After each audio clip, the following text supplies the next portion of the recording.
Hi guys, welcome back to my channel. ఈరోజు Sunday, but ఈరోజు ఒక వైవా ఉంది. ఆ వైవా కంప్లీట్ చేసుకొని ఈరోజు ఎల్పియు నైట్ ఫుడ్ కోర్ట్ని బ్లాక్ చేద్దాం.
ఫుడ్ కోర్ట్ మొత్తం ఒక రౌండ్ తిరిగి ఫైనల్గా హ్యాంగ్ అవుట్స్ దగ్గర ఆగాం.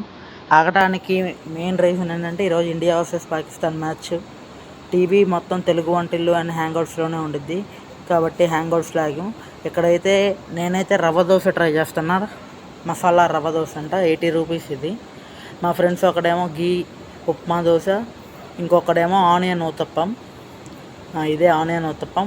యాస్టీస్గా హ్యాంగ్ అవుట్స్లో 3 చట్నీస్ ఇస్తాడు, టమాటా చట్నీ, పల్లీ చట్నీ అండ్ అది. ఇదే హ్యాంగ్ అవుట్స్. బయట నుంచి లుక్ అయితే అదిరిపోయిద్ది. And India versus Pakistan match కాబట్టి ఈరోజు ఎవరు గెలుస్తారో చూడాలి. అబ్సల్యూట్లీగా మన ఇండియానే గెలిచిద్ది.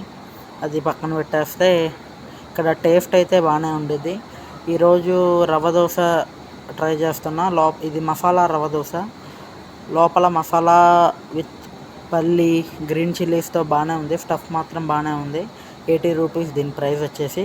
అండ్ మా ఫ్రెండ్ ఒకడేమో ఉప్మా దోశ చెప్పుకున్నాడు, అది బాగానే ఉంది. అది కూడా ఒకసారి టేస్ట్ చేద్దాం. లోపలైతే ఉప్మా బాగానే ఇచ్చిండు, ఓకే పర్లేదు. ఇదేమో 60 రూపీస్. ఇంకొకడేమో ఆనియన్ ఊతప్పం చెప్పిండు, ఇది సింగిల్ పీస్ లాగా వస్తుంది. ఇదేమో 70 రూపీస్. దీని టేస్ట్ కూడా అయితే బాగానే ఉంది. లైట్గా రోస్ట్ చేసిండు ఆనియన్స్ వేసి. ఇది హ్యాంగ్ అవుట్స్లో అసలు టేస్ట్కి డోకానే లేదు. తింటాం అయిపోయింది. ఒక లస్సీ ప్యాకెట్ తీసుకొని మా ఫ్రెండ్స్కి పార్సిల్ తీసుకొని వెళ్ళిపోవటమే. ఇక్కడ నుండి BH4కి నడుచుకుంటూ వెళ్ళి ఇంకా ఇదే BH4 గేటు. అక్కడ మన ఫేస్ పెడితే స్కాన్ అయిపోయింది. ఇక వెళ్ళిపోయి రూమ్కి ఇండియా వర్సెస్ పాకిస్తాన్ మ్యాచ్ అయిపోగానే ఇంకా స్లీప్ వేయాలి. That's it guys. Thank you for watching. Bye bye.